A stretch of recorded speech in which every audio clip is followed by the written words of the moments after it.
Hi good afternoon friends. तो आज हम आप लोगों को बताने जा रहे हैं VRM trouble shooting and corrective action. तो आपको हमने बता दिया था पिछले क्लास में VRM के बारे में। तो आज हम बताएंगे कि VRM को किस तरह के प्रॉब्लम्स आते हैं और कैसे हम इसको ऑप्टिमाइज करें। तो ये हमारा VRM है, इसके डिफरेंट पार्ट हैं। बॉडी मिल का इंटरनल पार्ट्स है। अभी हम बताते हैं VRM का इंट्रोडक्शन टू VRM।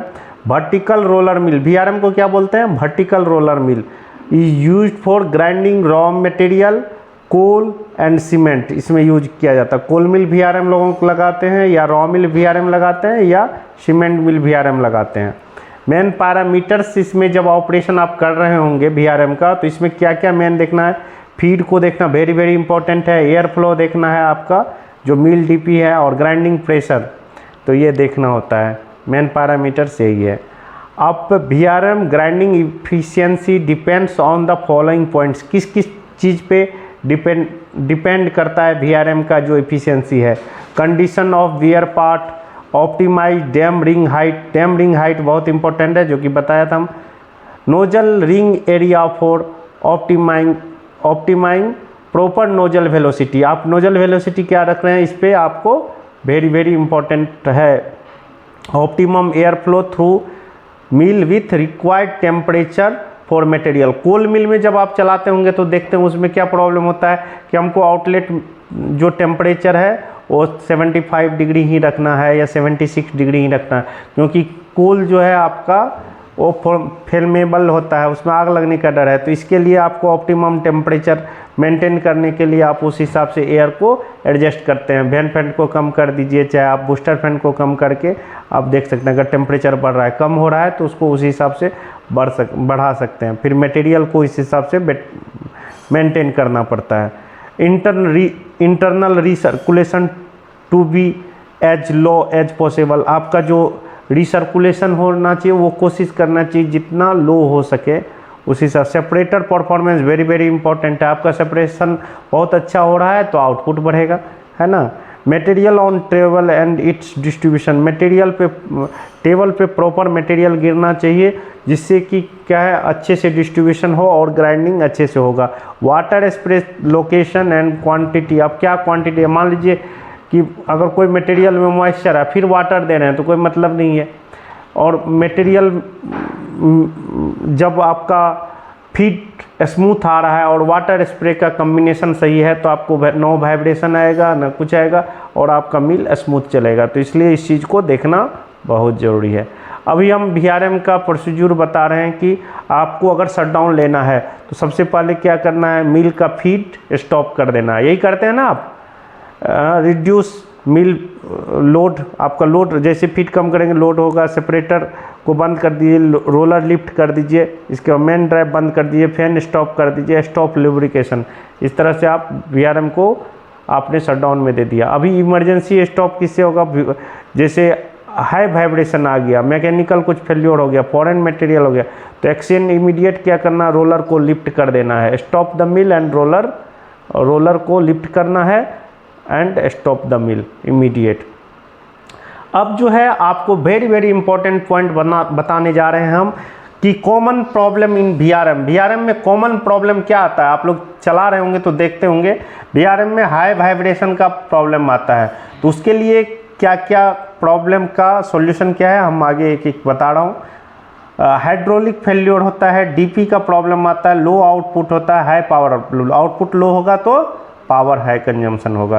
तो ये 5 पॉइंट है। पहला पॉइंट में high vibration, usually unstable bed को मेंटेन करना। हमारा ऑपरेशन में बैठे हुए हैं तो ये देखना है।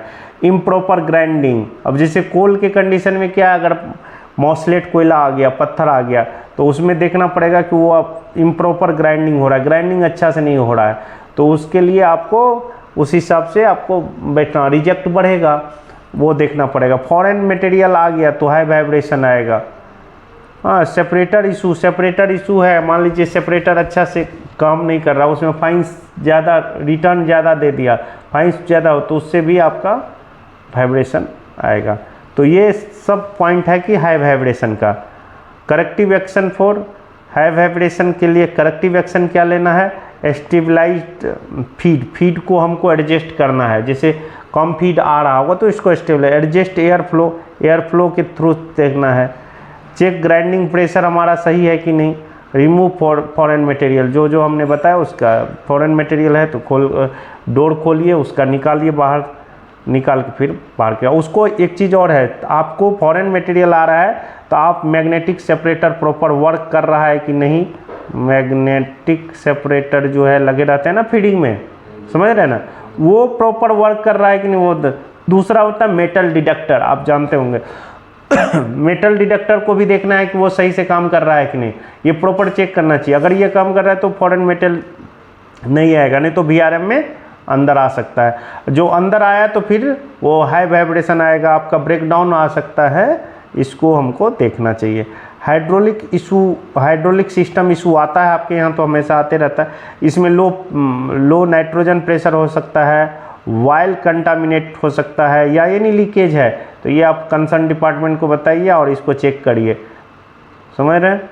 तो इसके लिए करेक्टिव चेक, एक्यूमुलेटर प्रेशर देखना है, रिप्लेस या फिल्टर वाइल को फिल्टर करिए या वाइल को चेंज कर लीजिए। लीकेज है तो रिपेयर लीकेज कर सकते हैं, ठीक है।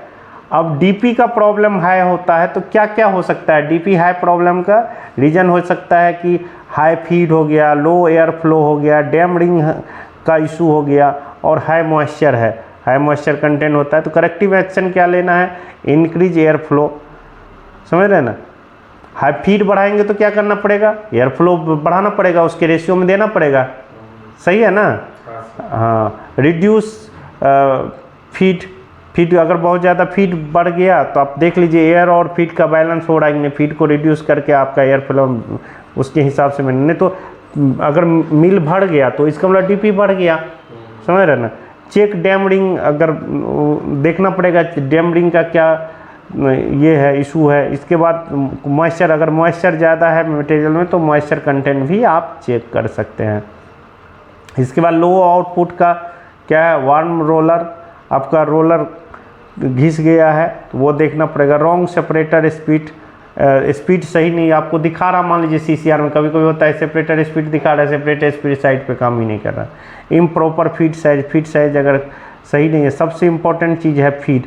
अगर फीड सही से नहीं आपका आ रहा है, फीड सही से प्रॉपर साइज नहीं है उसका, तो इनपुट मटेरियल अगर अच्छा है तो प्रोडक्ट अच्छा होगा, आपका प्रोडक्शन भी अच्छा होगा, समझ रहे हैं, ठीक है। लो आउटपुट सॉल्यूशन क्या है, रिप्लेस रोलर लाइनर, आप लाइनर भी घिस गया, अगर थिकनेस कम हो गया तो इम्पैक्ट नहीं आएगा। Optimize separator speed, maintain feed size, ठीक है।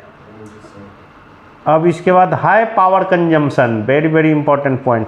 ओवर ग्राइंडिंग अगर आप कर रहे हैं, आपको रेसिड्यू मान के चलिए कि अभी कोयला में 9% चाहिए, चाहे आपका सीमेंट मिल में जो है आपको रेसिड्यू चाहिए आपको 14% 14%, तो आप उससे ओवर ग्राइंडिंग कर रहे हैं तो आपको जो है पावर कंजम्पशन ज़्यादा होगा, लो आउटपुट होगा, रिटर्न बढ़ेगा। हाई प्रेशर, जहाँ ज़रूरी नहीं है प्रेशर देने का हाई प्रेशर देंगे।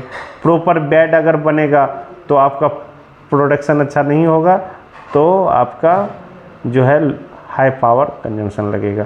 इसका ऑप्टिमाइज प्रेशर, स्टेबलाइज्ड एक्शन क्या ले सकते हैं, स्टेबलाइज फीड को मेंटेन, बेड थिकनेस को हम लोग, जो टेबल पे बेड बनता है ना उसके थिकनेस को हम लोग मेंटेन कर सकते हैं, ठीक है। की ऑपरेटिंग टिप्स, अब ऑपरेशन करने के लिए VRM ऑपरेशन करने के लिए मेंटेन स्टेबल बेड करना है, कंट्रोल एयर फ्लो करना है, ऑप्टिमाइज प्रेशर करना है, रेगुलर इंस्पेक्शन करते रहना है। फाइनली हम आपको VRM चलाने के लिए कंक्लूजन बता रहा हूँ। VRM performance depend on balance of feed air pressure, feed plus air plus pressure, proper monitoring ensure smooth operation, ठीक है। तो ये आपको हमने आज VRM का हमने आज आपको operations and corrective action trouble shoot के बारे में बताया।